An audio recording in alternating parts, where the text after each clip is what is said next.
सब गोटे के नमस्कार। बंधुवर अपने लोकन के KLF भाषा उत्सव मैथिली में अभिनंदन अछि, स्वागत अछि। ई जे कलिंगा लिटरेरी फेस्टिवल के फोरम अछि से मैथिली के प्रमुखता से स्थान देने जा रहल अछि। 4टा भाषा के ई भाषा उत्सव में शामिल केलक KLF, जाहिमे मैथिली से हुए अछि। तो आई हमरा लोकन मैथिली के 4टा सत्र के से साक्षी बनब। एकटा सत्र हमरा लोकन देख चुकल छी, कविता के सत्र छल, ओ सत्र सुकांत सोम के समर्पित छल। आजु की दोसर सत्र अछि कथा सत्र, जे डॉक्टर रामदेव झा के समर्पित छनि। अपने लोकन के बुझल अछि, मात्र हम ओकरा से आवृत्ति क दै छी जे डॉक्टर रामदेव झा पछिले वर्ष हुनकर देहांत भेलनि। डॉक्टर रामदेव झा प्राध्यापक, अन्वेषक, मैथिली के एकटा वरेण्य कथाकार, कवि, समीक्षक, संपादक, उपन्यासकार, नाटककार, अनुवादक, एकटा सौंस साहित्यकार रहथि, जिनकर देहांत पिछला बेर भऽ गेलनि। तऽ ई जे कथा सत्र अछि से हुनके समर्पित अछि। एहि कथा सत्रक संचालन मैथिली के एकटा युवा चिन्हरगर रचनाकार, कथाकार, उपन्यासकार श्री ऋषि वशिष्ठ करता। तो ऋषि वशिष्ठ जी के आब एहि सत्रक संचालन सूत्र हम थम्बैत आग्रह करै छियनि जे ई सत्र 1 घंटा के अछि, अपने एकरा संचालित करी। जो समय बचैत हो तो ओ जे रिएक्शन सब अबैत रहै छै, प्रतिक्रिया सब, से यदि अपने आवश्यक बुझिए तो ओकरो शामिल कयल जाए। हमर वक्ता लोकनि पर अपन टिप्पणी दैत से आ संपूर्ण सत्र से अपने के हाथ में अछि, वक्ता लोकनि के हाथ में छनि। बहुत बहुत आभार। आब संचालन सूत्र श्री ऋषि वशिष्ठ जी के। नमस्कार। कलिंगा भाषा उत्सव में अपने लोकनिक हार्दिक स्वागत, अभिनंदन। कथा के सत्र जे मैथिलीक श्रेष्ठ कथाकार डॉक्टर रामदेव झा के समर्पित अछि, ताहि संग उपस्थित छी हम ऋषि वशिष्ठ। दर्शकगण, आजुक ई कार्यक्रम अत्यंत महत्वपूर्ण अछि। एहि कार्यक्रम में हमरा संग उपस्थित छथि मैथिलीक 1 से 1 मूर्धन्य ख्याति लब्ध नामचीन विद्वान लोकनि, बंधु लोकनि। एहि सत्रक एकटा खास विशेषता ई अछि जे एहि पैनल में जे शामिल जतेक व्यक्ति छथि, सब लोकनि एकटा विस्तृत परिचिति आ एकटा अलग अलग दृष्टिकोण के लेल प्रसिद्ध छथि। आइ हमरा लोकनिक समक्ष जे उपस्थित छथि, तिनका लोकनिक एकटा सामान्य परिचय देब हम अपने लोकनि के सोझा में समक्ष में प्रस्तुत करब। सामान्य परिचय एहि दुआरे जे ई सब व्यक्तित्व तते बेसी प्रसिद्ध छथि जे हिनकर सभक परिचय देब एकटा फॉर्मेलिटी मात्र अछि। ई लोकनि मैथिली आ हिंदी में ततबा परिचित आ प्रशंसित छथि जे एक एक व्यक्ति हिनका सबके परिचय से परिचित छथि, सब जनै छथिन। ताहि क्रम में हम सर्वप्रथम डॉक्टर तारानंद वियोगी के संदर्भ में किछु कहऽ चाहब। डॉक्टर वियोगी मैथिली आ हिंदी साहित्य में समान रूप से लेखन करैत छथि। साहित्यक कोनो विधा हो, चाहे वो कथा लेखन हो, लघु कथा लेखन हो, कविता लेखन, अन्वेषण, समीक्षा, नाटक के से एकटा देखबाक अलग दृष्टिकोण, बाल कथा इत्यादि में अपन से समान रूप से हस्तक्षेप रखै छथि। डॉक्टर तारानंद वियोगी सिर्फ मैथिली में नहीं, जतबे से हिनकर एकदम समानता से जहिना ख्याति हिनका मैथिली में छनि, ठीक बराबरी में से हिनकर हिंदी में से ओहना से एकटा से चासबास छनि। हिंदी में सेहो ई ओतबे चर्चित छथि। मैथिली के गरिमा हिंदी क्षेत्र में सेहो हिनका लऽ कऽ बहुत रास बढ़ल अछि। ई हिनकर प्रत्येक विधा में मिलाकर कुल 2 दर्जन से ज्यादा पोथी प्रकाशित अछि। समय अधिक लागत तें पोथी सभक नाम नहीं लेत। हिनका संदर्भ में हम पहिने कहलहुँ जे हिनकर परिचय के संदर्भ में से हम बहुत संक्षेप में हिनकर परिचय देब। हिनका बाल साहित्य अकादमिक बाल साहित्य पुरस्कार प्राप्त छनि। तकर अतिरिक्त हिनका यात्री चेतना और रहिका मैथिल समाज द्वारा पुरस्कृत छथि यात्री पुरस्कार से। एकरा संग संग बहुत रास पुरस्कार सम्मान से सम्मानित छथि। दोसर जे हमर सबके पैनलिस्ट छथि से छथि आदरणीय श्रीमती विभा रानी जी। विभा रानी से हो हिंदी आ मैथिली में दुनू क्षेत्र में से तहिना नाम केने छथि। कौआ हकनी आ छिप्पावर भात, साक्षी रहत छठ घाट, रहत साक्षी छठ घाट इत्यादि कथा से हिनकर परिचिति जे बनल से तकरा संग ई एकल अभिनय के लऽ कऽ सौंसे देशे में नहीं विदेश भर में से ई अपन झंडा फहरौलनि, मैथिली के नाम ऊंच केलनि, मिथिला के चासबास के से क्षेत्र विस्तार केलनि। हिनकर संप्रति नाटक जे एखन हिनकर से एकटा आयल है चेतना समिति से मैथिली के एकटा अतिरिक्त लाभ भेल। एकर एहिसँ पहिने हिनका नेमीचंद्र जैन रंग पुरस्कार आ यात्री पुरस्कार रहिका मैथिल समाज रहिका द्वारा हिनका प्राप्त छनि। एकर अतिरिक्त हिनकर जे बहुत रास शोध वाला काज सब अछि, लिली रे पर हिनकर काज सब बहुत महत्वपूर्ण छनि जे हमरा सभक सोझा छथि। ई हमरा सभक लेल गौरव के विषय अछि। तेसर जे हमरा सबके बीच में आगू चल कर जुड़ता किछ तकनीकी खराबी के चलते से श्री श्याम भास्कर जी नहीं जुड़ रहा है, एखन तक नहीं जुड़ सकला है। आगा जुड़ता तब तकर बाद हम उनका संदर्भ में लेकिन दू शब्द बताबे चली कि श्याम भास्कर आकाशवाणी दरभंगा से बहुत दिन तक संबद्ध रहा है। बहुत रास नाटक धारावाहिक हुनकर आकाशवाणी दरभंगा से प्रकाशित छनि। एखन हुनकर सोन कछुआ एकटा जल समस्या पर जे आधारित नाटक से बहुत नाम केने छनि। लेखन के से वो एकटा नया नजरिया नया दृष्टि से देखे छथि। हुनकर बच्चा के लेल से बहुत रास से एकांकी सब बहुत पूर्व समय से हुनकर से रेडियो से प्रसारित आ दोसरो ठम मंचित होइत रहलन है। श्याम भास्कर जी आगू जुड़ता हम सब तकर बाद से श्याम भास्कर के सुनि सकब। एखन हमरा सभक सोझा से डॉक्टर कमल मोहन चुन्नू जी छथि, जिनका प्रति हम आभार व्यक्त करै छी। कलिंगा साहित्य उत्सव में से चुन्नू जी के से प्रभावे से मैथिली के ये अवसर भेटे छे, तो ई एकटा से मैथिली के बहुत से अन्यतम लाभ भेलैया। मित्रगण, एक बेर फेर से हम कहै छी जे डॉक्टर रामदेव झा के समर्पित जे डॉक्टर रामदेव झा के संबंध में एखन भाई कहलन कमल मोहन चुन्नू जी जे साहित्य के अनेक विधा में से हुनकर अपन हस्तक्षेप रहलन। एकटा से सौंस कथाकार, सौंस उपन्यासकार कही कि बाल साहित्यकार कही कि नाटककार वा हुनकर शोध सबटा ततबे महत्वपूर्ण रहल। ओ व्यक्ति आब हमरा सभक बीच में नहीं छथि। आई ई सत्र हुनका समर्पित करैत हम सब एहि कार्यक्रम के आगू बढ़बै छी। अपने लोकन के पुनः पुनः एक बेर फेर हार्दिक स्वागत करै छी। बंधुगण, मैथिली साहित्य में कथा लेखनक लगभग 125 वर्ष पुरान से इतिहास रहल अछि। मैथिली के कथा साहित्य में जनार्दन झा जनसीदन के ली वा ओइसे पहिनो से सरोज जे हरिनंदन ठाकुर सरोज छथि वा अपना एहिठाम से देखी जे एकटा हरिमोहन झा भेला। हरिमोहन झा के कथा लेखन से एतबा ख्याति भेटले मैथिली साहित्य के जे भाषा भाषी अन्य भाषा भाषी जिनका मैथिली पढ़ लिखऽ नहीं अबैत रहन वो सब हरिमोहन झा के कथा पढ़बाक लेल हुनकर जे नाम सुनलनि तै के लेल वो मैथिली भाषा तक सिखलनि। से ऐतिहासिकता के संगे अपन मैथिली कथा साहित्य आगाँ बढ़ल अछि। एहि कथा साहित्य में एक से एक धुरंधर कथाकार भेला है।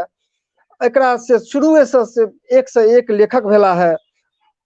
अब कहे छी जे 1955 ईस्वी में जहन साहित्य अकादमी के पुरस्कार के शुरुआत भेले तो 1966 ईस्वी में मैथिली एहि द्वारे शामिल भेले जे मैथिली के रचनात्मक दृष्टि भले से बहुत थोड़ सामग्री चले लेकिन गुणवत्ता के आधार पर वो बहुत महत्वपूर्ण चले। ते मैथिली 1966 ईस्वी में शामिल कैल गेले। ई जे मैथिली के से एकटा गरिमामय इतिहास रहल अछि। मैथिली के जे कथा लेखन के जे एकटा ई विस्तारित परंपरा रहल अछि, एकटा समृद्ध परंपरा रहल अछि। एहि संदर्भ में से हम चाहे छी जे एखन हमरा सभक सोझा एकटा वरिष्ठ विद्वान श्री तारानंद वियोगी जी छथि। हम चाहब जे एहिमे मैथिली कथा के विकास यात्रा के सर अपने कोना देखे छिए, एहि पर कनेक से हमरा सबके से एकरा बुझाल जाओ। धन्यवाद।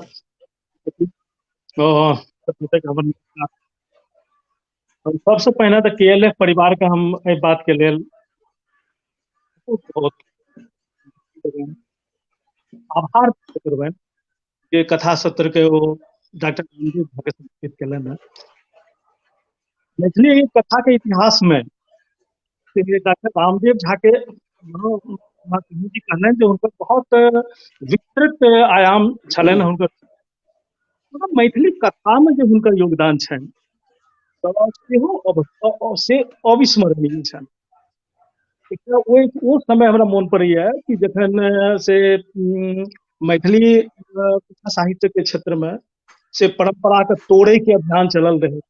ओ टी.एच. इलियट, एजरा पाउंड इन सबके जमाना रहन, सदैह रहे सब गोटे धरती पर।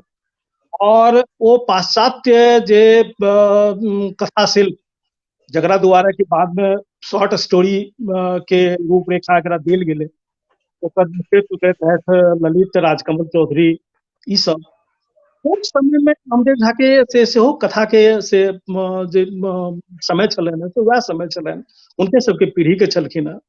और जे कथा वो अपना से लेखन में उठेलनि, जे विषय उठेलनि, जे शिल्प उठेलनि, अद्भुत लागल कि वो धारा से एकदम अलग।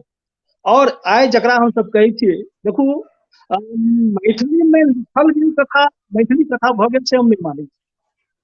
मैथिली कथा होय के लेल ओकरा मिथिला और मैथिल और मैथिली के जे समाज छै, ओहि समाज के संगे कते माने अंतर्निहित ढंग से वो जुड़ल छै, ई ओकरा लेल बहुत जरूरी छै। और वो थार और जे कि तबका जकरा हम सब दलित समुदाय कहै छी, और वो समुदाय कतौ अखन धरि मतलब ओहि समय तक से वो मैथिली कहानी में ओकर पदार्पण नहीं भेल छलै, और तखन वो अपन संपूर्ण रचनाशीलता के से समर्पित कऽ देलखिन। और आबे वाला पीढ़ी में से मतलब हुनका से कते अनुप्राणित भेला है कथाकार लोग, ताहि पर तऽ खैर बहुत विस्तार से गप भए सकैया, भेबो केलैया। तऽ रामदेव बाबू के जे योगदान छनि, और खास तौर पर अजुका पीढ़ी के काज कए रहल छै मैथिली कथा में, और एहि कथा पीढ़ी के अनुप्राणित करबा में जे हुनकर योगदान छनि से अतुलनीय योगदान। तऽ एहि नाते से सबसे पहिने तऽ KLF परिवार के हम बहुत हम साधुवाद दै छियनि समर्पित करने। अहाँ जे कहलहुँ कथा के इतिहास पर, तो मैथिली कथा के संबंध में रामदेवे बाबू के ई सोच छलनि हैं। एकटा शोध पत्र ओ लिखने छला जे मैथिली में पहिल कथा के लिखलनि, कोन कथा छल आ ओ छपल कोन पत्रिका में छपल, तऽ हुनकर छलनि निष्कर्ष जे पहिल जे से कथा छलै ओकर शीर्षक रहे विलक्षण दाम्पत्य, अब 1906 ईस्वी में छपल रहे। और मैथिल हित साधन के से संयुक्तांक जे बढ़ायल रहे, कोई अगला साल अजमेर से पत्रिका आबैत रहे, जयपुर से पत्रिका आबैत रहे, बुझल है सब गोटे के। तऽ ताहि हिसाब से ठीक कहलहुँ अहाँ कि 125 बरस के करीब से मैथिली कथा के इतिहास के भेले है। ये जो मैथिली साहित्य के अहाँ 1000-1200 साल के इतिहास के देखियो, तब मैथिली साहित्य जकरा कहबै तो से दरअसल मैथिली कविता साहित्य छै।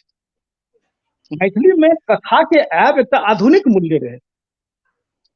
मैथिली में कथा के जो कोनो अवधारणा रहे तो सप्ताह विपता के कथा रहे, अथवा वो धिया पुता के सुनेबा के लेल जे कथा होइ छलैया से कथा छलैया। मैथिली में कथा के आविर्भावे हैब एकटा आधुनिक से मूल्य छी, जेना कि हम कहलहुँ। एहि अर्थ में से जे लोग सब से कथा के शुरू केलखिन, जलधर झा से लैत और अहाँ आबि जाओ हरिमोहन झा। हम सब ई बात के मानै छी जे हरिमोहन झा लग में आबि के से मैथिली कथा जे छै से प्रौढ़ रूप अपन से धारण केलक। मैथिली में जे कथा के चूंकि आधुनिक विधा छलैया, और परंपरागत रूप से जे मैथिली माने कथा के जे समाज में कोनो अवधारणा रहे, तो वो अवधारणा ए साहित्य के आधुनिक जकरा शॉर्ट स्टोरी कहै छियै तकरा से कोनो मेल नहीं छलै ओकर। तऽ एकर प्रभाव से मैथिली कथा के स्वभाव में अपना सब देख सकै छी। एकटा ई जे मैथिली समाज में जे कथा प्रचलित रहल तऽ से पौराणिक तरहक कथा रहल, और पौराणिक कथा जे छै से ओकर एकटा सीमा होइ छै, ओ एकहरा कथा होइ छै और एक सुर में वो चलै छै, ओहिमे कला कम से कम होइ छै, नहि बराबर होइ छै। और यदि से मतलब हजारी प्रसाद द्विवेदी के शब्द के तऽ स्मरण करी तऽ ओ कहलखिन है कि जे मतलब 1000 वर्ष धरि जे छै अपरिपक्व मस्तिष्क वाला लोग सबके लग में से पुराण रहि गेलै, पौराणिक साहित्य के ओ पुराण रहि गेलै, तऽ ताहि दुआरे जे छै पुराण में बहुत रास एहन बात आबि गेलै जे कलाहीन तऽ छलै है, से ओकर कोनो अहाँ तर्क संगतियो नहि बैसा सकैत रहे। तऽ एहि हिसाब से कथा के आब एक तऽ ई भेलै कि एकहरापन और से ओकर जे स्वभाव हेतै भेलै तऽ से सुनवा योग्य, ओ पढ़वा लेल कथा जे छै से अखनो हमरा लागैया कि जे मैथिली कथा के आइ जो भारतीय कथा साहित्य के संदर्भ में मैथिली कथा पर बात करी तऽ हम से ई बहुत संतोष पूर्वक ई बात कहि सकै छी जे हमरा ओतऽ आइयो से एहन कथा लिखल जा रहल है जे सुनवा योग्य कथा होइ छै। से और ओहिमे जे वस्तु जे एलै कथा में, तऽ चूंकि बहुत शुरू से अहाँ देखबै कि जे पहिल दशक में से समाज सुधार के घोषित लक्ष्य के लेके से मैथिली कहानी के शुरुआत भेल रहे, तो बहुत शुरुए में समाज सरोकार और समाजोपयोगी ओकरा है, तऽ ई जे छै मैथिली कथा के से स्वभाव में आबि कऽ शामिल बनि गेल भए गेलै।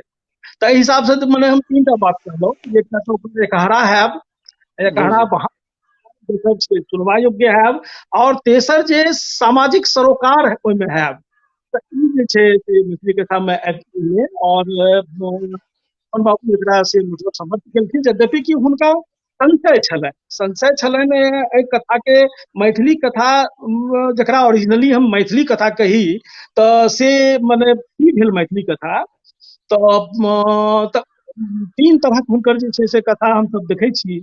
एकटा तऽ ओ हास्यमूलक कथा लिखलखिन जकरा लेल बहुत प्रसिद्ध भेलखिन और बहुत मने नव भूतो न भविष्यति जकाँ ओ अर्जन केलनि अपन पाठक के, यद्यपि कि कते बेर संशय होइ छै जे हरिमोहन बाबू के जे पाठक छलखिन हैं से मैथिली के पाठक वो बनि सकलै कि नहीं, कदाचित नहीं बनि सकलै, हरिमोहने बाबू के पाठक बन के रहि गेलै। मुदा बिल्कुल एक सफलता ई भेलै, अहाँ जे छै से जे मैथिली भाषी नहियो छी सेहो अहाँके पढ़ै लेल जे छै से ओ मैथिली सिखलनि। जी भैया, अहाँ एकटा महत्वपूर्ण बात कहलिए जे खाली मैथिली भाषा में मैथिली कथा लिखा गेलै तो मैथिली कथा भेलै, से जरूरी नहीं छै। ओकर ओहिमे मैथिली कथा में मिथिला के परिवेश, ओतऽ के संस्कृति, ओतऽ के गाछ वृक्ष, ओतऽ के जे समस्या, ओतऽ के जे संस्कृति संरक्षण इत्यादि विषय पर से वो कथा से कतबा फोकस करे छै। एहि संबंध में से विभा जी के से एकटा से हम चाहबै जे एहि पर से विभा जी से एकटा कमेंट ली। जी दीदी।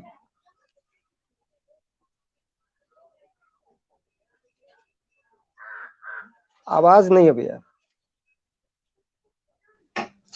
जी, सब गोटे के प्रणाम और केलेव के धन्यवाद आभार जे हमरा सेशन में हमरा आमंत्रित केले। हम गप करब जे मिथिला के गप अहाँ ऋषि जी कहलहुँ जे मिथिला के संस्कृति या मिथिला के रीति रिवाज या मिथिला हमर लेखन में कतऽ छै, तऽ हमरा तऽ सबसे पहिने इहो देखऽ पड़त कि मिथिला कतऽ छै। हम मिथिला के मात्र ओकर भौगोलिक एरिया में हम बांध के ओकरा राखि रहल छियै, अथवा हम ओकरा बांध के राखि रहल छियै, अथवा हम ओकरा पाँख पसारऽ लेल दऽ रहल छियै कि जतऽ जतऽ मैथिल छथि ओतऽ ओतऽ मिथिला छै कि नहीं। आ यदि ओहिठाम मैथिल जतऽ संसार के विश्व के जे कोना में मैथिल छथि आ रचनारत छथि, तऽ एकरा माने जे छै कि ओ मैथिल छथि आ ओ अपन रचना में मिथिला के लऽ कऽ आबि रहल छथि। अब मिथिला के कोन रूप में लऽ कऽ आबि रहल छथि से हुनकर सबके अलग अलग रचना में अहाँके परिलक्षित हैत। मुदा ओकर जे छै से मिथिला और तकरा बाद जे छै से ओ जय स्थान पे रह रहल छथि, चाहे ओ अमेरिका में रह रहल छथि कि अथवा ओ दिल्ली में रहै छथि कि अथवा ओ भुवनेश्वर में रहै छथि कि ओ चेन्नई में रहै छथि, यदि ओ छथि आ लिख रहल छथि तो ओइठा से हमरा देखा पड़ते कि ओ चेन्नई में रह वाला जे छै से चेन्नई के कतेक अपना में समायोजित कर रहल छै, आ मुदा तकरा बाद जे छै से मिथिला के मैथिलपन जे छै ओकर जे खाँटीपन छै ओ ओकरा में ल के आबि रहल छै। हमरा एखन धरि लागैए कि हम जहन मिथिला कहै छियै तऽ मिथिला में किछु हमरा एखनो कन्फ्यूजन होइ छै, जे हम जहन लोग के हम गप सुनै छियै कि मिथिला के माने जे हम मैथिल मिथिला में रहऽ वाला आ मिथिला में रहऽ वाला मैथिलो के जे छै से एखन जतेक जे विभेदीकरण भेल छै तऽ सबटा मिथिलावासी जे छै से एखनो मैथिल छै कि नहि ओकर ओ एकटा अलग चर्चा के विषय छै, बहस के विषय छै, हम ओकरा में नहीं पड़ब, हम खाली रचना के रूप में आयब। तो हमरा सबसे पहिने ई लागैए कि हम मिथिला के रचनात्मक रूप में ओकर पूरा हम विस्तार करी, आ मिथिला के संगे संगे मिथिला में जे मैथिली में जे लोकेल जे पात्र परिस्थिति परिवेश भौगोलिक स्वरूप जे हम ल के आबि सकै छी ओकरा ल के हम आबी। जेना हम अहाँ कहलहुँ जे हम लिली रे पर काज कर रहल छी, तऽ हम ओकरा में हम देबऽ के चाहब कि अहाँ लिली रे के साहित्य देखियौ। लिली रे मिथिला में लिखलखिन, मैथिली में लिखलखिन, मिथिला के लिखलखिन, मुदा तकरा संगे संगे ओ जतऽ रहली ओइठा के परिवेश के ल के आ तहन ओ लिखली। तो ओकरा से ई भेलै कि जे मिथिला के बाहर के लोग जहन मैथिली पढ़ै छै अथवा मैथिली बुझऽ के प्रयास करै छै तो ओकरा मिथिला सेहो भेटै छै, आ संगे संगे ओकरा मैथिली में कथा के कतेक विस्तार छै आ कोन कोन स्वरूप में कथा पहुंच रहल छै ओकर पता ओकरा चलै छै। भाषा के रूप में हमरा सेहो एकटा लागैए कि हम मैथिली के हम मात्र एकटा पर्टिकुलर प्लेस के स्थान के मैथिली हम बुझै छियै, अथवा जहन हम मैथिली में कथा लिखै छी हमर चरित्र हमर पात्र जे नॉन मैथिल है मैथिलेतर है तो ओकर भाषा ओकर संवाद हम कोन भाषा में लिखऽ के प्रयास कर रहल छी। हमरा अपना जनतव्य लागैए जे ओ सबके अहाँ ओहि भाषा यदि मान लिअ जे हम कोनो गुजराती चरित्र के हम ओकरा में ल के आबि रहल छी, पात्र के ल के आबि रहल छी, तो मिथिला एकटा गुजराती भाषा एक लाइन दू लाइन एक शब्द दू शब्द देबाक चाही, मुदा ओहि पात्र से मैथिली ओ पात्र जे छै से मैथिलीए में बाजतै, किया तऽ हम कथा मैथिली में लिख रहल छी।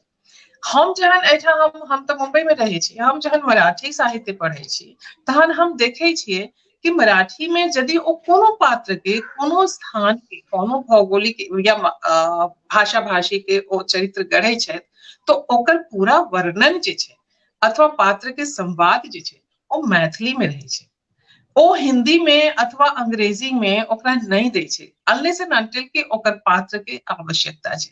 तऽ हमरा एकटा ई लागे कि हमर भाषा में जहने मैथिल नॉन मैथिल भेल तऽ ओकर संवाद जे छै से हिंदी में आबि जेबाक चाही, अथवा बेसी पढ़ल लिखल छै तो ओकर अंग्रेजी में आबि जेबाक चाही।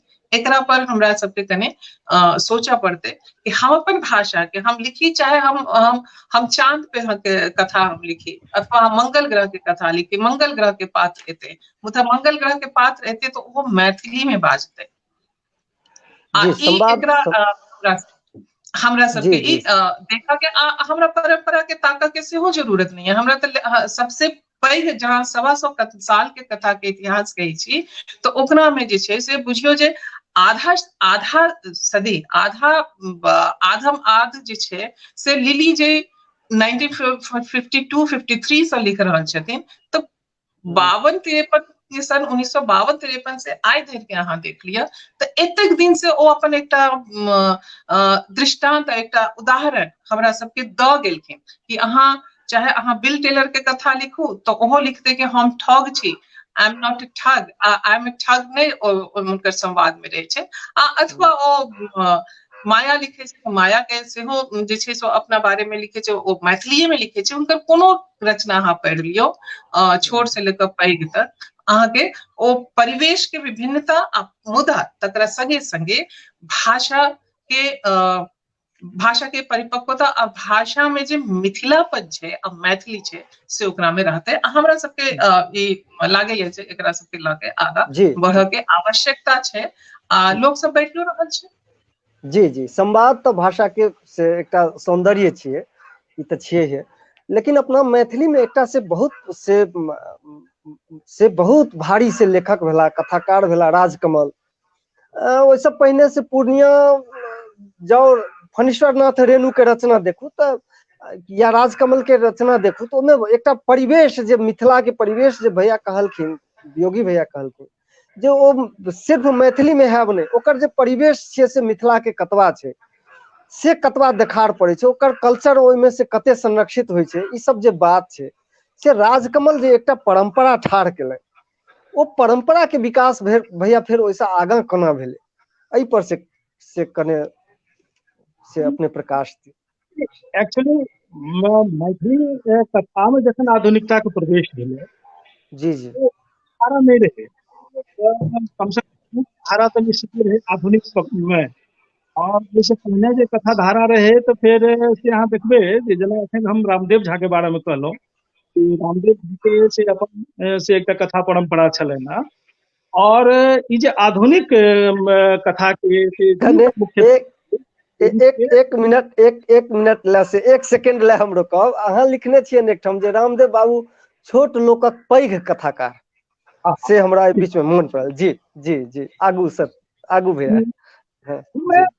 मुख्य जे अंतर छै से देखबे अहाँ की कथा के जे माने आंतरिक जे ओकर स्वभाव छै नयात्मक, ओ तथ्यात्मक गद्य लिखवा के जे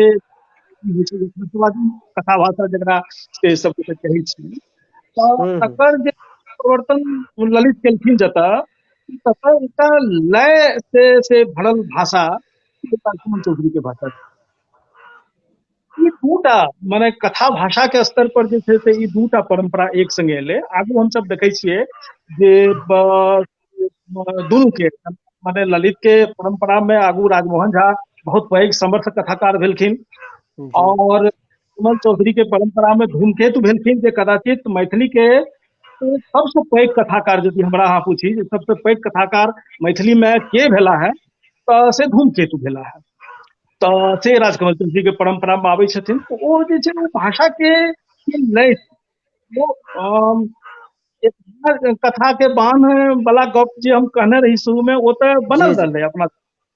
और ललित के कथा परंपरा जे छलै ना यथार्थवादी कथा भाषा वाला, ओकर आगू बहुत विकास भेलै, और ओहिमे जे छै से फेर दुनू मिललै।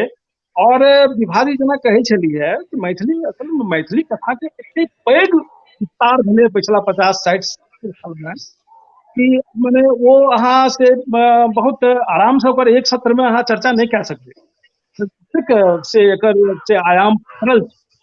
और बाकी जते बात कहलखिन सबटा स्वीकृत बात पता विभाजी से स्वयं लिखने छथि। और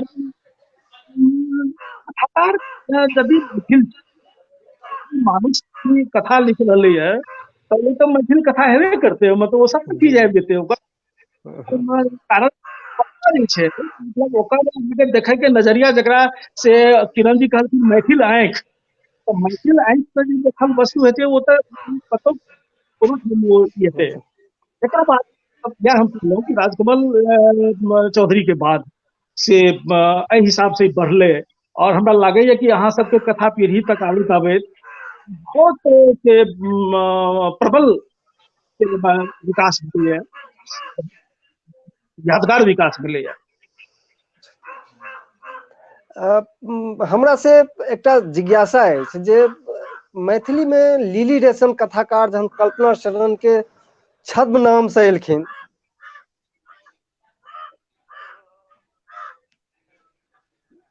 कल्पना शरण के नाम से एलखिन लिली रे, एतेक से मजबूत कथाकार से एकटा महिला कथाकार एलखिन, तकरा बाद से महिला से लेखन कथा में से कतऽ छै आइ दीदी, विभा रानी दीदी? महिला लेखन तो हम ओकरा देखै छै जे शुरू से मिथिला में अगर हम इतिहास के हम पुराण के गप करी तो हमरा ओहिठाम जे छै से 8वीं शताब्दी से भारत ओकरा पहिनहु से हमर परंपरा जे छै से मैत्रेयी कात्यायनी गार्गी आ भारती मिश्र सबक परंपरा छै। तकरा बाद जे छै से आधुनिक साहित्य जे लिली रे शुरू केलखिन ओहि तकरा बाद हम उनका उषा किरण खान जी के लऽ सकै छी, नीरजा रेणु जी छथिन, शिपालिका जी तऽ थे। मुदा हमरा जे अहाँ जाय लेल जे अहाँ हमरा इशारा केलहुँ हँ, ओहि इशारा में हम ई कहब जे देखियौ एखनो धरि एतेक हमर सशक्त परंपरा के रहलाक बादो, चाहे मैत्रेयी कात्यायनी अथवा भारती मिश्र लऽ कऽ लिली रे उषा किरण खान के कथा साहित्य के एतेक सशक्त परंपरा रहलाक बादो मैथिली में लिखऽ वाली एखनो जे छै ओकरा बहुत रास पहरा, चूंकि ओ पहरा छै। अब सब केओ तऽ कल्पना शरण लिखऽ के नाम से नहीं लिख सकै छै, आ लिखबो करते तऽ कतेक दिन ओ एतै ओकर स्थिति जे छै दिक्कत छै। मुदा हम जे छियै हम एकटा पॉजिटिव एंगल के लऽ के चलै छी। एहन नहीं छै जे एखन लोग नहीं लिख रहल छै, कम भने लिख रहल छै मुदा नहीं लिख रहल छै। अब अहाँ देखियौ जे डॉक्टर अभिलाष बहुत नीक लिखै छथिन, हुनकर हम रचना से पढ़लियै तऽ लागल जे हमरा बहुत आश्वस्त भेटल कि हाँ जे परंपरा और जे भाषा, जे कथ्य, जे शिल्प हम खोजैत रहै छी, ताकैत रहै छी, से हमरा भेटल। डॉक्टर विभा कुमारी छै, हुनका पढ़ियौ तऽ लागल कि हाँ जे एकटा जे हेबाक चाही, और आधुनिक नव लोक सब छथि, युवा लोक सब छथि, तऽ हिनकर रचना में एकटा समाज, एकटा पूरा माहौल के एक स्वर हेबाक चाही, तो ओ सब छै। अब हमरा सबके पहिने देखऽ पड़ते, हम पता नहीं क्या हमर स्वभाव है जे हम हमेशा जकरा कहै छै जे रीड बिटवीन द लाइन के हम लाइन के पाछा हम देखऽ लागे छी। तो हम कियाक नहीं मतलब की स्थिति छै ओकरा से पहिने हम ई देखऽ के कोशिश में हम लागि जाइ छी जे कियाक एहन परिस्थिति छै। तऽ कियाक एहन परिस्थिति छै तऽ जहन हम मैथिल स्त्री सबसँ गप करै छी तऽ हमरा बहुत जगह से हमरा आबैया कि दीदी हम लिखऽ के तऽ चाहै छी, हम किछु करऽ के तऽ चाहै छी, मुदा हमरा अनुमति नहीं भेटैया। अब ई अनुमति लेल तारो भाई किछु नहीं कऽ सकै छथि, ऋषि जी सेहो किछु नहीं कऽ सकै छथि, केओ किछु नहीं कऽ सकै छथि। ई हमर अपन घर परिवार आ हमर अपन सोच कऽ सकै छै। बिल्कुल स्त्री के हेबाक माने ई नहीं छै कि अहाँके नहीं भेटल तऽ अहाँ कह देबै कि अरे भाई घर छोड़ के चले जाओ, घर छोड़ के ई सब नहीं भऽ सकै छै। मुदा ई एकटा बहुत सोचनीय आ विचार परक स्थिति छै, आ हम दिन रात ई स्थिति के हम फेस कर रहल छी कि हमरा लग जे छै से बहुत रास टैलेंट छै। आब कि हम उनका ई सब बुझबिए कि नहीं अहाँ लिखैत रहू तऽ ढेरी के ढेरी कल्पना शरण बनैत रहतै। हम नहीं चाहै छी एकटा कल्पना शरण भऽ गेली, हुनका कन्वर्शन लिली में हेबा लेल हुनको अपन कतेक मानसिक स्थिति से गुजरऽ के पड़ल हेतै। तहिना जे छै से आइ के स्थिति, आइ तऽ हम कहै छी कि सब चीज एतेक हमसब आधुनिक भऽ गेल छी, टेक्नोलॉजी वाइज एतेक आधुनिक भऽ गेल छी, सब चीज एतेक हमसब एकदम 21वीं सदी के 2 डिकेड सेहो दशक सेहो हमर सबके निकलि गेल।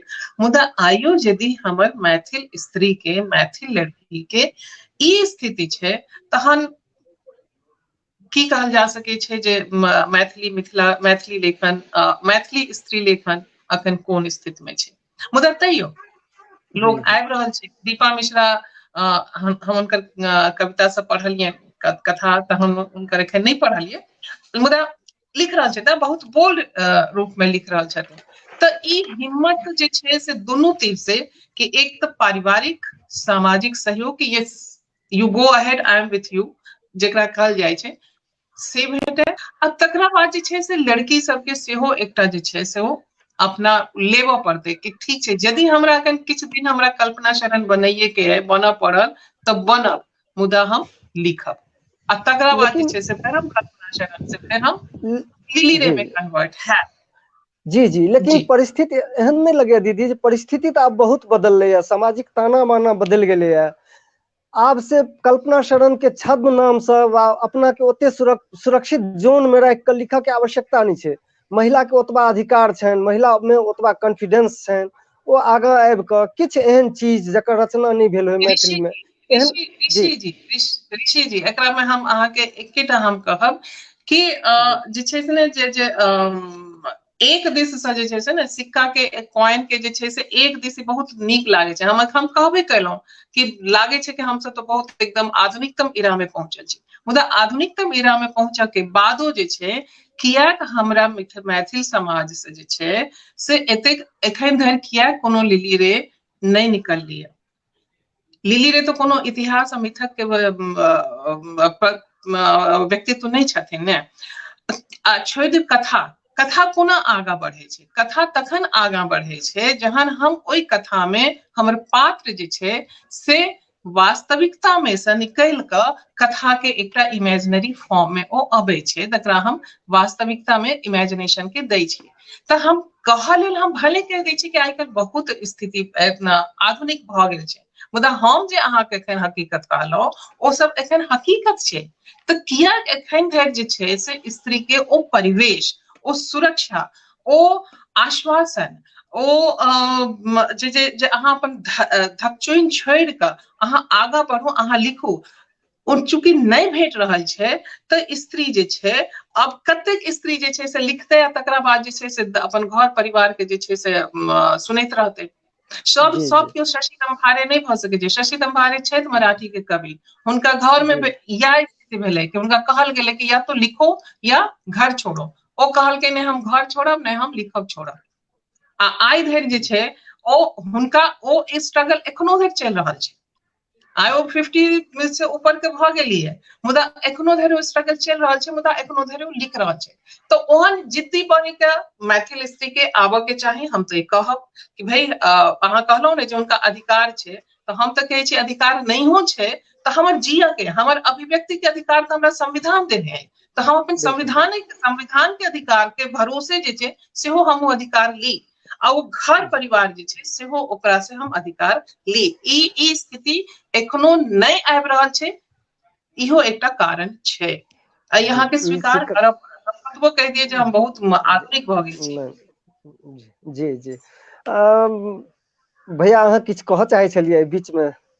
हम कहना चाहे छी से अहाँ प्रश्न के लिए ना जी दिया जे से आइ जे कथा पीढ़ी मैथिली में सक्रिय छै, जैसे कि से आइ कविता कथा पर आधारित छै। कथा पीढ़ी के आइ कतौ बेसी सक्रिय छै, बेसी प्रतिभाशाली लोग सब कविता के क्षेत्र में काज कऽ रहले है।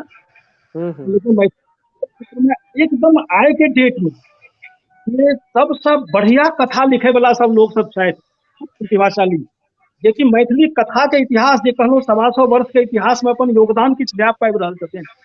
जी ताहिमे हम कहै छी जे सबसे प्रतिभाशाली यदि दू गोटे के अहाँ चुनबै तऽ ओहिमे एकटा स्त्री छै आ ओ अभिलाषा छै। दूटा कथा संग्रह हुनकर एलनि हैं। जी जी अभिलाषा के पढ़वा के बाद हिनका केहन लागल रहे, वो तरह के वही से भावना के कथा, वही वजन के कथा कि जे कि मतलब जकरा से लिखबाक लेल एकटा पूर्ण स्त्री है सबसे पहिल जरूरत छै, जी लेकिन जी सचेतन स्त्री। तऽ मने अखन तऽ अहाँके जे छै से मैथिली कहानी के जे सबसे प्रतिभाशाली अहाँके लोक अइ, मने हम दू गोटे के नाम जल्दी मने 50%, एकटा हम नाम लेब शुभेंदु शेखर के और दोसर नाम हम अभिलाषे के लेब। मतलब सबसे बढ़िया काज आइ के डेट में वो क्या पाबि रहल छै, तऽ अपने से चीज नहीं देखे छी। दोसर बात जे कल्पना शरण के नाम पर लिली रे के किया आबे पड़ल छलनि। अहाँ ओहि समय के अहाँ कल्पना करियो जे राजकमल चौधरी बाकी कथा सब तो बाद में लिखलनि, लेकिन एकटा कथा लिखने छला ललका पाग, जी जी और पीढ़ी आइयो राजकमल चौधरी के कदाचित सबसे पॉपुलर जे मैथिली, ललका पर लेकिन हम जे पता है जे ललका पाग जे छै एकटा प्रतिगामी कथा छै, वो आधुनिक विरोधी कथा छै, के विरोधी। राजकमल चौधरी सन के लोग जे युग में से मतलब प्रतिगामी यथार्थ के प्रतिगामी ध्वनि के से उभारत रहथिन, अथवा ललित जो मुक्ति लिखलखिन तो तकर विरोध में से राजकमल चौधरी फूल परास वाली लिखलखिन। तो ओहि दौर के हम सब जे स्मरण करी तो वो एक अलग दौर रहे, ओहि दौर से हम सब बहुत आगू निकल गेल छी, रियली निकल गेल छी। और अभिलाषा के यदि देखे छिए तो अभिलाषा के तो एकदम साक्षात जे वो परंपरा के विकास केलखिन से विभा रानी हमरा सामने में छथि। विभा रानी के विस्तार छियन अभिलाषा, आ जिनका पहिने की लिली रे छथिन। तो उनका के भाषा के कथा साहित्य के प्रेग के स्थिति दे में जे माने लिली रे के जे छन योगदान तो से बहुत सटीक जगह पर ओकर विकास भेलै, हम देख पाए। जी जी हमरा खाली मात्र हम तारा जी से बहुत सहमत छी कि जे कहलनि डॉक्टर अभिलाषा के, हमहूँ कहलहुँ जे डॉक्टर अभिलाषा में हम जहन देखै छी तऽ हमरा लागल जे हम चाहै छी, जे तरह के कथा हम चाहै छी। मतलब हमर सवाल अथवा हमरा बुझाय जे ऋषि जी के प्रश्न सेहो इएह छै जे महिला प्रतिनिधित्व एतेक उभरि कऽ एतेक आगाँ बढ़ि कऽ किएक नहि आबि रहल है। किएक जहन हम 10टा कथाकार के नाम हम लै छी तऽ 10टा कथाकार में जे छै 8टा कथाकार के नाम लेबऽ के बाद फिर हमरा हमर दिमाग में जे छै से लिली रे अबै छथिन, तहन उषा किरण खान अबै छथिन, तहन नीरजा रेणु अबै छथिन। किएक एकदम पैरेलल 1 to 1 किएक नहीं चले छै एखनो जे छै से किएक जहन हम हरिमोहन झा, राजमोहन झा, प्रभास कुमार चौधरी या ललित जी, माया बाबू सबके नाम हम ले छिए, हम ओहि हिसाब से ओतबे थोक राजकमल चौधरी ओतबे थोक में हम महिला के नाम कहाँ हमरा लग किएक। जी जी जी तो नहियो अइ आ उल्लेख सेहो नहीं होइ छै, सेहो एकटा जे छै से एकटा विचारणीय प्रश्न होइ छै। जी जी जी भैया हम एकटा देखे छिए, हम सब गाम में रहे छिए, गाम में एकटा की भेलै जे छोट छोट कारोबार जे छै से आब समाप्त भ रहल छै। गामो घर में बड़का बड़का मॉल के निर्माण भ रहल छै, एकदम बाजारीकरण के प्रभाव से गामों में पड़ रहल छै। तो गाम में जे ई सब जे घटना सब छै ई सब मैथिली कथा में कोना आबि रहल छै, एकरा अहाँ कोना देखै छियै? मैथिली कथा में एकरा समुचित स्थान भेट रहल छै अथवा नहीं भेट रहल छै? मैथिली कथा में आबि रहल छै, आबि रहल छै। ओहिमे एकटा बात अहाँ ध्यान रखना पड़त कि कोनो भाषा में जे साहित्य से आमतौर पर जे छै एकटा गतानुगतिकता के साहित्य लिखल जाइ छै और से ओकर ज्यादा प्रतिशत होइ छै। बिकॉज ओ कथा लिखै छै तऽ लोग पढ़ै छै, लोग पढ़ै छै नीक लागै छै। दरअसल कोनो साहित्य के जे विकास के परिपाटी छियै से ई नहीं छियै गतानुगतिकता के कथा से लिखैत रहि गेनाइ। यद्यपि कि 80% लेखक सएह होइ छथिन, वो अपन एकटा हुनका परंपरा जेनाकि अहाँके से सब कथा भाषा के अपन जे छै से एकटा स्वभाव बनि जाइ छै, एकटा प्रवृत्ति बनि जाइ छै। कथा जे मैथिली कथा ओहन नहि भए सकैया, वो एकदम अहाँके से वो अलग अलग छै। एहि दुआरे माटि पानि दुनू के अलग अलग छै, अपन ओकर जे परंपरा विस्तार छै से अलग अलग छै।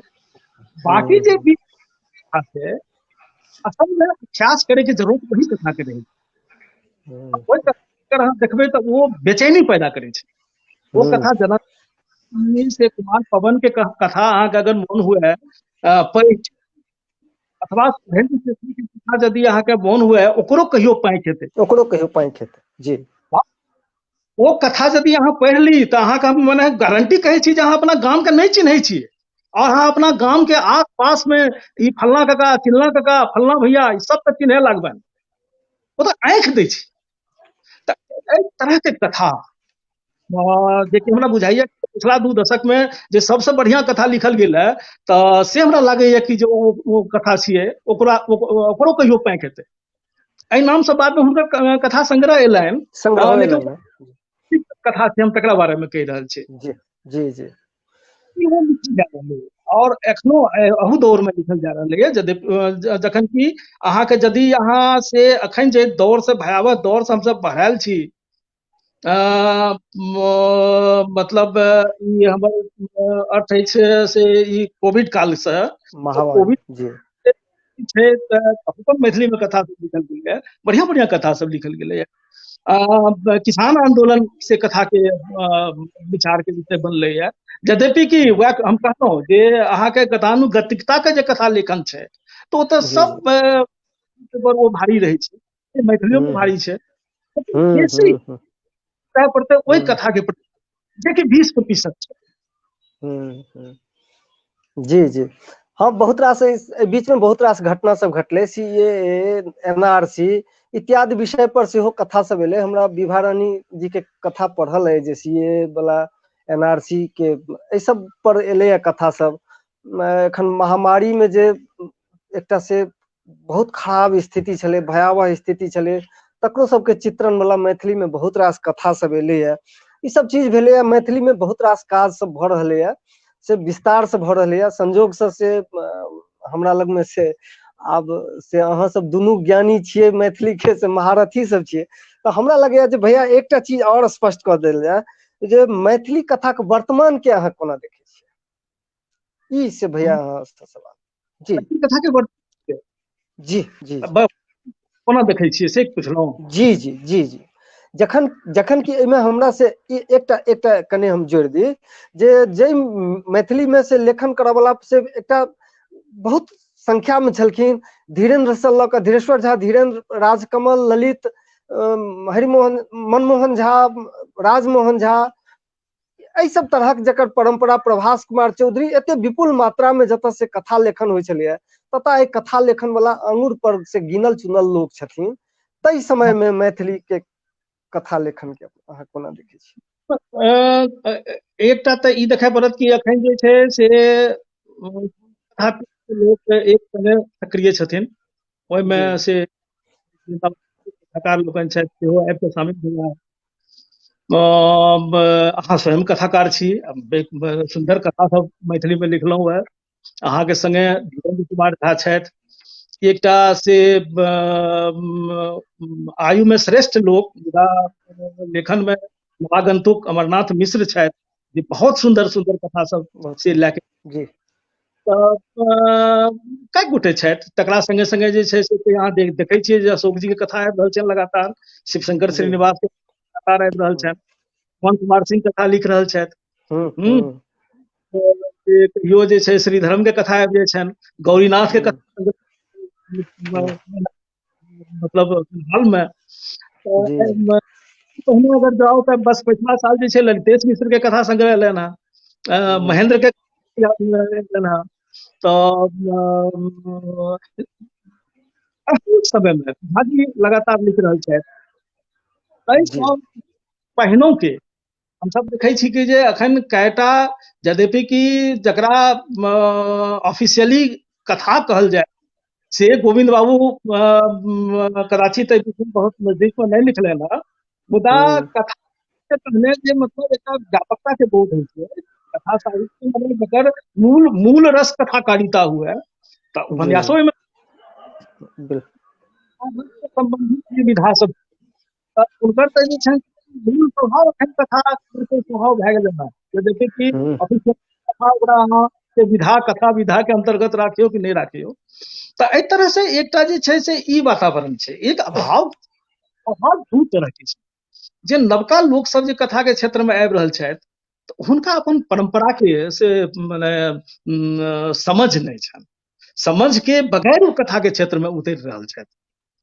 ओहि करे के जरूरत पड़ै छै, नवागंतुक के दुनू करबाक चाही। एक कहता मतलब सबसे पहले तो अहाँ के जे कोनो एहन चीज अहाँ देखै ले चाहे छी जकरा कि ऐसे पहले नहीं देखल गेलै है, तो पहले तो आगे बुझल रहबाक चाही जे देखल कथी कथी के गेलै की गेलै। जी जी देखल गेलै, तकर बाद अहाँ के पता लागत जे की नहीं देखल गेलै। और शिल्प एकटा बहुत प्रमुख बात छै। यदि अहाँ विभा रानी के कोनो कथा के पढ़ियो और अहाँ के नहीं बतायल जाय जे ई कहू माने ई लेखक के छै तकर, तऽ अहाँ चीन देबै हुनकर से, अहाँ राजमहल के हुनका चीन, अहाँ महाप्रकाश के चीन देबै जी महाप्रकाश के कथा छियै। तो ई जे निजता छियै कथाकार के, तो एकरा विकसित करवा के लेल से लगातार लेखन और गद्य लेखन से बहुत जरूरी है, जे कि से अखन आसान नहीं रह गए है। ये सोशल मीडिया या और जे इंटरनेट जे पहुंच के आसान केलकै है, ते द्वारा बहुत छोट छोट चीज सब कविता लिखनाइ बेसी आसान छै। और सुधा के पलायन से हो बुझू जे कविता के क्षेत्र में बेसी भए रहलै है। इतना से गंभीर दायित्व छै जकरा संगे संगे कि अहाँके अपन परंपरा के सेहो बुझल रहबाक चाही, अहाँके अपन समाज के सेहो बुझल रहबाक चाही। कोनो अहाँ अपन डेवलप कए पाबी, या तऽ अहाँके लग में से हुनर हुए, लुरि हुए, अथवा अहाँके लग में लुरि नहीं हुए तो सिहनता हुए, जे हमरा अथवा तो कनि कठिन बात। लेकिन से यात्री जी कहथिन, बार बार कहथिन कि अगर अहाँ जे छै से लेखक बने चाहे छी तऽ अहाँके गद्य लिखबाक चाही। गद्य लिखने बिना केओ व्यक्ति लेखक नहीं बन सके। और ई तो मतलब यात्री जी तो हमरा सबके समय में कहलखिन है, ई तो माने संस्कृत के बहुत प्राचीन कहवी छै जे गद्यम कवि नाम निकषम वदंती। निकषम वदंती, जी जी जी। निकष देखियो, मजा के बात देखियो, जे वो कथाकार के निकष गद्य नहीं छी, कवि के निकष अहाँ के कवियो निक गद्यकार भेने जी त जी जी।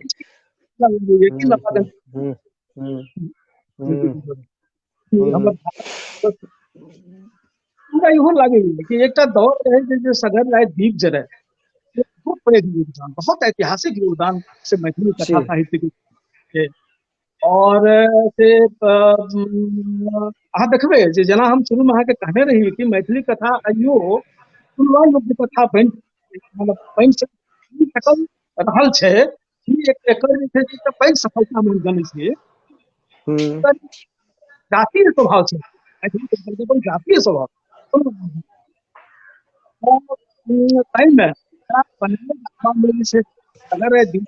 बहुत पैघ योगदान दै है। और एहि बीच में से जना कि मतलब से विशृंखलता एले अथवा लोक भर से अन्य मन देख रहे छी ओकर विपरीत प्रभाव मैथिली कथा के विकास पर पड़तै। जी, आधुनिक समय में कथा अपन मैथिली कथा जे छी से राष्ट्रीय स्तर पर तो अपन से एकटा से ओकरा कान में कान हिंदी भाषा की अन्य कोनो भाषा में से मिले नहीं है। कहल जाए तो विश्व स्तर पर से हो ई कथा से अपन एकटा अलग स्थान रखे है, ई कहबा में कोनो परहेज नहीं। लेकिन हमरा सबके बीच में जहन विभा दीदी छथि, अध्ययन करै छथि बहुत रास भाषा के, अहाँ के अध्ययन नहीं दीदी, मराठी के देखे छियै अहाँ, गुजराती के अहाँ बहुत नजदीक से देखे छियै, हिंदी साहित्य के देखे छियै, शिल्पगत रूपे मैथिली कथा के कतऽ पबै छियै, कने शिल्प पर से अहाँ चर्चा करी। जी, हम अवश्य एकरा पर बाजऽ चाहब कि हमरा एखन धरि लागैए कि शिल्प में, मैथिली कथा में जे शिल्प हमरा जे चाही, जे रूप में हमरा जे चाही, हमरा ओकरा पर एखन कथाकार सबके, रचनाकार सबके से कने एखन बेसी और काज करऽ पड़तै as compare to other languages. जहन हम दोसर कथा, दोसर भाषा के हम पढ़ै छियै, दोसर भाषा में हम जानै छियै, तऽ हमरा तारा भाई बहुत नीक कहलखिन कि अहाँके पढ़ऽ पड़त, अहाँके लिखऽ पड़त।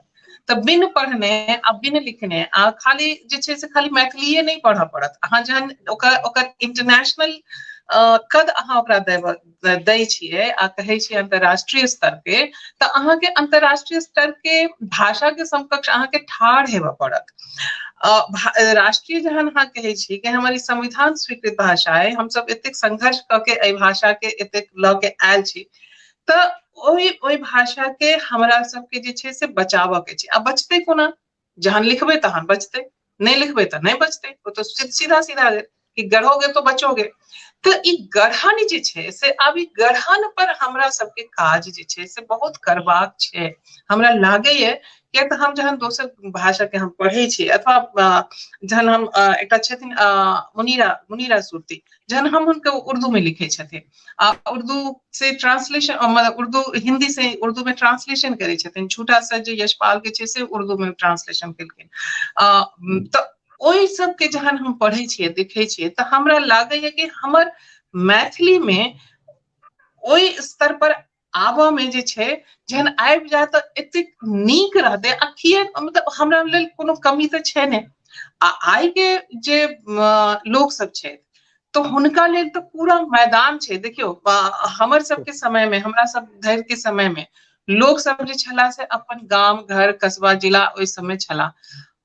आब के जे छै से आइ के बच्चा सब जे छै, आइ के युवा सब जे छै, ओ सब गाम विजिट लेल जाइ छै। मोस्ट ऑफ द पीपल, अधिकांश लोग जे छै से दोसर दोसर ठाम में छै, पैघ शहर में छै।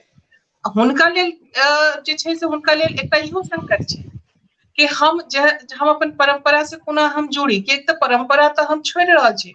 हम अपन गीत नाद के परंपरा छोड़ि देलियै, हम सब अपन सामा चकेब के परंपरा छोड़ि देलियै, हम सब अपन परंपरा धीरे धीरे, भाषा के परंपरा, बाजऽ के परंपरा, गीत गाबऽ के परंपरा, बटगवनी के परंपरा, खिस्सा का खिसनी के परंपरा, डहकन के परंपरा, सब तऽ हम सब छोड़ि देने छियै।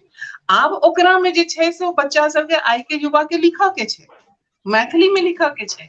तो ओकरा लेल जे छै से अब मैथिली ओकरा लेल दुइटा रास्ता छै, या तो पढ़तै तहन ओकरा जे परंपरा जे संस्कृति के बात ताराजी कहलखिन ओ हुनका भेटतै, ओकरा लगे जे छै से हुनकर अपन एकटा विजन बनतै। तकरा बाद जे हुनका अपन एकटा शिल्प बनतै, शिल्प एहन बनतै कि जाहिमे आइ के समय रहतै, किया तो ओ हुनकर अधिक समय जे छै से अपन गाम से अलग जतऽ ओ रहै छथि, ओ ओहिठाम हुनकर समय बीते छै, तऽ हुनका तऽ ओहि परिवेश में जाकऽ लिखऽ के छै। आब हुनका लेल, आइ के युवा लेल जे छै से हमरा तऽ बेसी चैलेंजिंग सिचुएशन लागे छै। हम सब तऽ अपना गाम घर में बैस कऽ लिख लेलहुँ, तब चारो दिस देख रहल छी गाम घर के स्थिति पर लिख लेलहुँ। आब ओ कतौ बंगलौर में छथि कि हैदराबाद में छथि कि दिल्ली में छथि कि सूरत में छथि कि जयपुर में छथि, ओहिठाम से बैस कऽ ओ अपन मानसिक यात्रा करै छथि मिथिला के, आ ओहिठाम से फेर ओ निकालि कऽ के आबै छथि।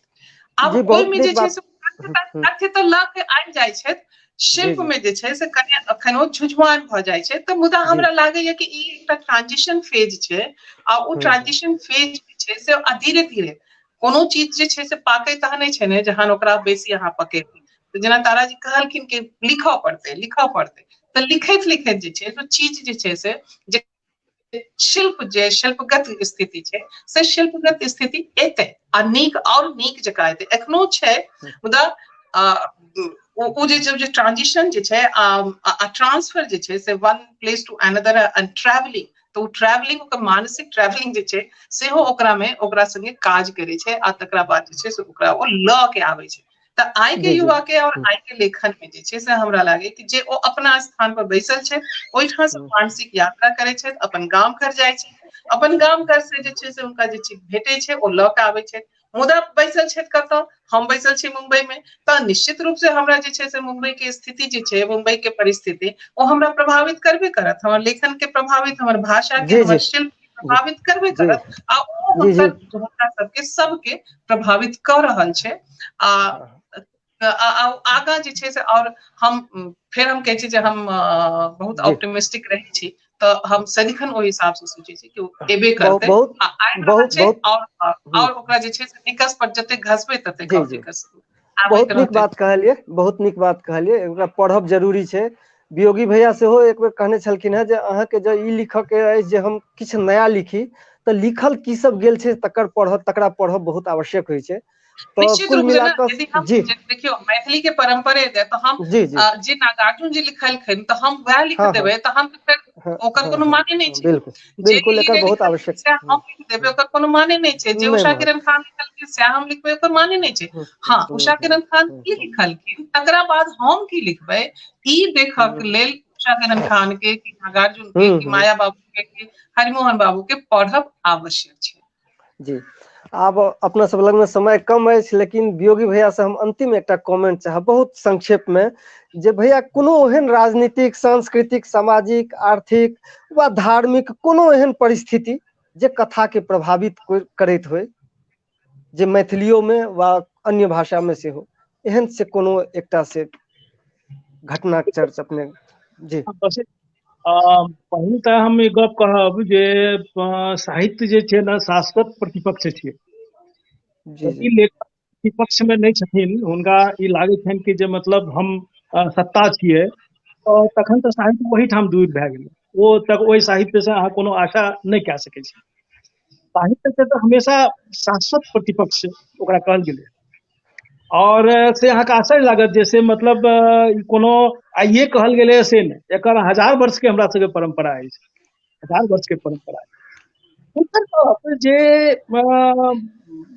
चारू दिस का चीज अखन के जे लोक पीढ़ी आबि रहलै है आ इंटरनेट एला के बाद जे परिवर्तन भेलै है से अहाँके हम कहै छी जे मतलब अखन हाल में जे हम लिखा पढ़ी अपन करैत रही एकटा किताबक सिलसिला में, तऽ ओहिमे पूर्वाचार्य लोकन के जे किताब सब नहीं देखल छलनि हैं, केवल चर्चा सुनने रहथिन अथवा ओकर अंग्रेज गीता सब जे अपन लेख सब में ओकर केने रहथिन से आधार पर पहिने ओ लिखने छलाह। ओ किताब कोनो मानि लेल बंगला में छलैया कि कोनो मराठी में छलैया, मुदा आइ यदि से आम कने अहाँ साकांक्ष भए कऽ ओकर खोज करियौ तो सबटा चीज अहाँके इंटरनेट के कृपा से मूल प्रति अहाँके उपलब्ध भए सकैए। खाली रहलै ओकर जे सोच समझ छै जनरेशन के निश्चित रूप से ओकर विकास छियै। युवक सब रुचि आबि रहल छै तना के क्षेत्र में, बेसी माजल लोक सब आबि रहल छै। हम एकटा देख रहल छी कि अपन जे हुनकर जे सांस्कृतिक अस्मिता छनि तकरा प्रति ओ साकांक्ष नहि छथि। हुनका दुनिया भरि के बात बुझल छनि, के बारे में हुनका किछु नहि बुझल छनि। जे लिखै एहि बात के लेल संघर्ष कऽ रहल छै जो केवल हमरा अहाँके मन में छै, अहाँके मन में छै मिथिला, मिथिला के जे छै से भाषा में हम लिखै छी अपना आप में क्रांतिकारी छै। से मतलब सौंसे संसार के जानकारी के इकट्ठा करे के साथ साथ मिथिला के बारे में, मिथिला के परंपरा के बारे में जे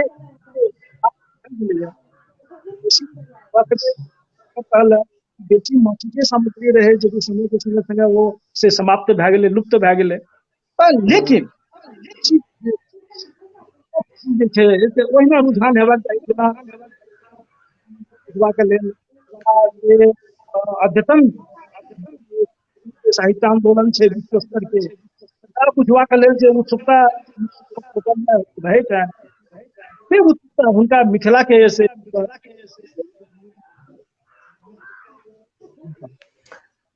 जी बहुत धन्यवाद, बहुत आभार अहाँ दुनू गोटे के। अहाँ बहुत रास से महत्वपूर्ण बात सब निकल के एले इस सत्र में।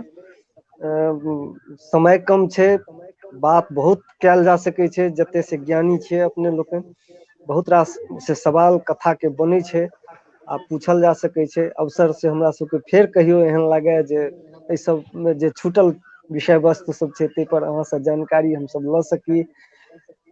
अहिना से चलैत चलैत से आबऽ वाला पीढ़ी सिखते, अहाँ से हम सुनबै, यह चीज आबऽ वाला से पीढ़ी देखते तो ओकरा से किछु ज्ञान भेटतै। जरूरत छै एखन अपने लोकनि कहबो के लिए, एखन जरूरत छै जे से बेसी पढ़ाई आबऽ वाला पीढ़ी करथि।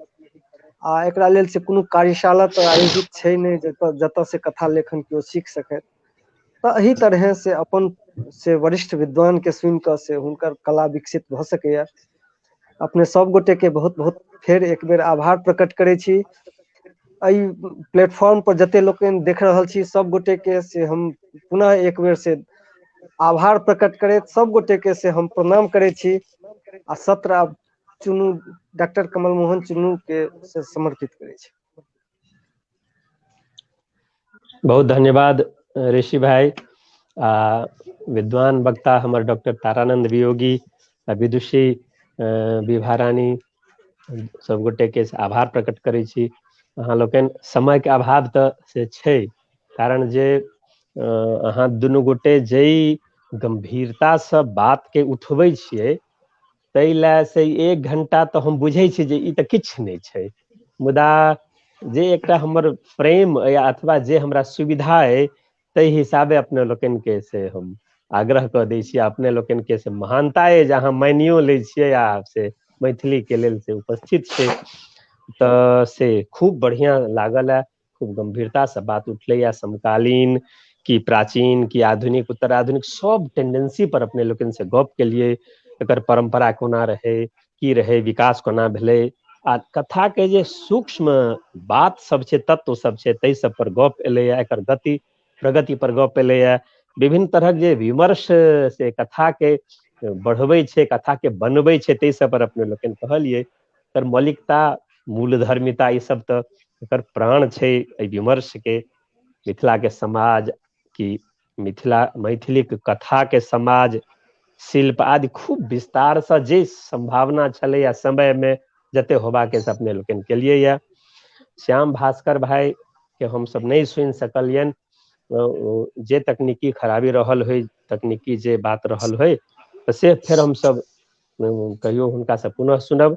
डॉक्टर रामदेव झा के समर्पित ई कथा सत्र, जकरा अपने लोकनि एतेक उपयोगी बनेलहुँ हैं, हम बहुत आभारी छी। हमरा जखन अपना मैथिली के भीतरिया जे एकटा से सीमा अथवा अवसर अछि, ताहिसँ ई बाहरक ई कार्यक्रम, ताहिमे जे अपने लोकनि एतेक गंभीरता से बात रखै छै, जे कि उचिते छै, अपने लोकनि के योग्यता के अनुरूपे अछि, ताहि लए हम बहुत आह्लादित छी। आब सूत्र रूप में अपने लोकनि जते बात सब कहलियै या, से एखुनका दर्शक के अथवा हमरा युवा के, आबऽ वाला पीढ़ी के, एहि वीडियो के आरो बाद में देखऽ वाला दर्शक लोकनि के लेल बहुत उपयोगी अछि, से हम गछै छी।